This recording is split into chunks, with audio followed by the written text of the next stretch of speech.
খুব কথাবার্তা বলে।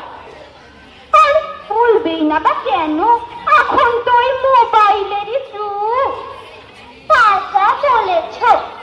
গতকাল চম্পাকে বললাম হেমপুর গ্রাম কিভাবে যেতে হবে রে? উত্তরে কি বললে জানো? কি বললো? বললে গুগল ম্যাপ থেকে দেখে নাও।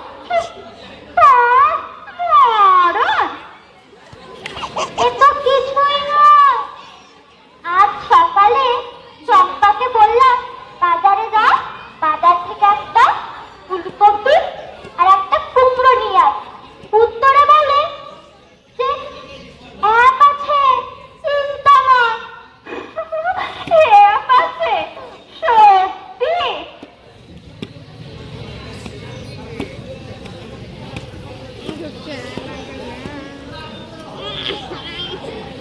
টিনা,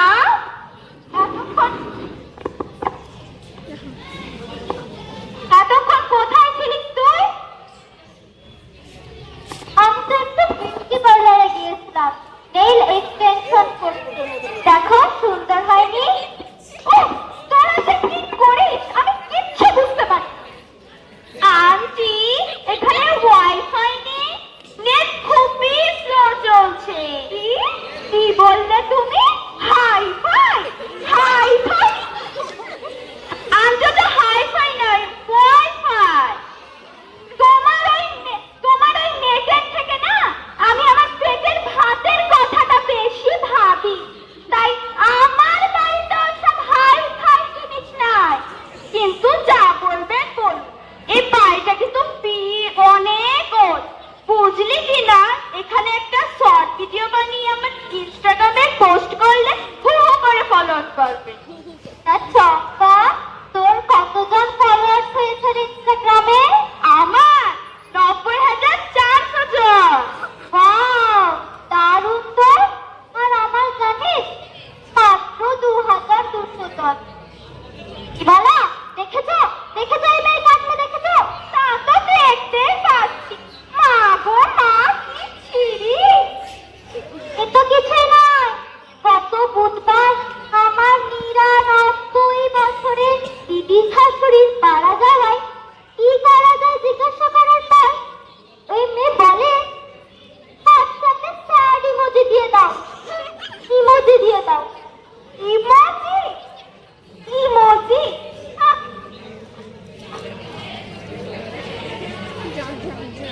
আরে এখন আরে আরে এখন তো জেনারেশনে অ্যাপ আছে। আর আমাদের সময় চালের চাপ, ডালের চাপ, কাজের চাপে ছিল কষ্ট বেশি। আরে এখন তো ওই অ্যাপ অ্যাপ অ্যাপই ব্যস্ত। দেখি যাই আবার খেলো। থাক থাক, আমি যাচ্ছি। তাই যাও।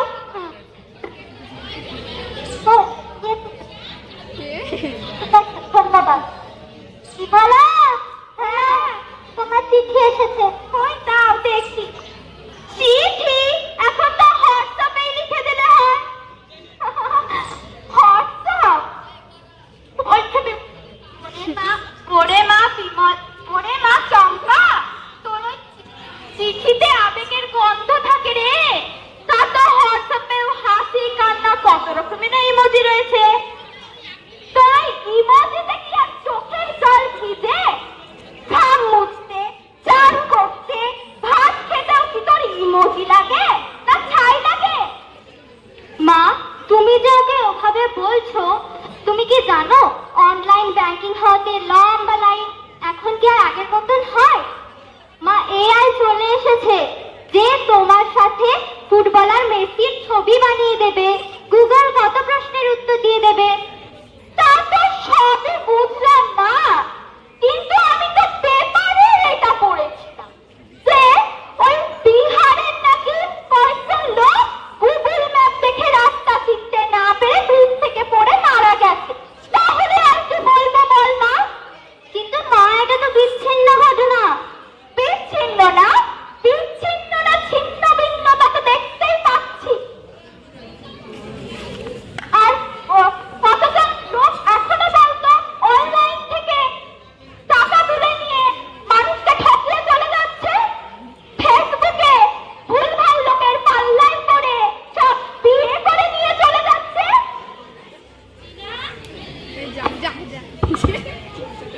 টিনা, ও টিনা, বাড়ি আছিস নাকি রে? হ্যাঁ, আমি বাড়িতে আছি, চলে আয়। ওই দেখো চলে এলেন আবার আরেকজন। ও মাই সুইট অ্যান্ড শুনলাম তুই নাকি রিলেশনশিপ করছিস। আরে সেটাই দেখতে এলাম। হ্যাঁ হ্যাঁ করেছি, দেখ কেমন হয়েছে বল। দারুণ। বাবা, এখন আবার সব হাত যাবে, তুই ক্যান্সেল, ব্রোকেন হার্ট এইসবই লিখে পাঠাই। নিজের নামের পরিচয় দেয় না। আন্টি, ওগুলো তো ফেক নেম। আগেকার দিনে কত বড় বড় কবিরা তাদের ছদ্মনাম কি রাখতো জানো? কি রাখতো? শরৎচন্দ্র চট্টোপাধ্যায়, অনিলা দেবী, রবি ঠাকুর, ভানু সিংহ, আরে এগুলোই তো রাখতো। বাবা, তা তোমরা আবার কবে থেকে রবীন্দ্রনাথ ঠাকুরের দলে হলে? দিদি, কেমন আছো? বাবা তুমি? হ্যাঁ ভালোই আছি, তা তুমি কেমন আছো? আমিও ভালো আছি। তা শুনেছি তোমার নাকি আবার কি সব রান্নার চ্যানেল রয়েছে? তা আছে। তা তুমি আবার কোন দলের লোক? ওই দলে? আমি আসলে কোনো দলেই নয়, দুই পক্ষের মেলবন্ধনে থাকি। তা ভালো, তা ভালো। আন্টি, সেটা আবার কেমন? দেখো, আজ যা নতুন, কালের নিয়মে সে হয় পুরনো। আজ যে আজ সময়ের চাকায় সে হবে ৮০ একদিন। ইন্টারনেট, মোবাইল, এআই এসবের বহু ভালো দিক রয়েছে, তেমন খারাপ দিকও রয়েছে।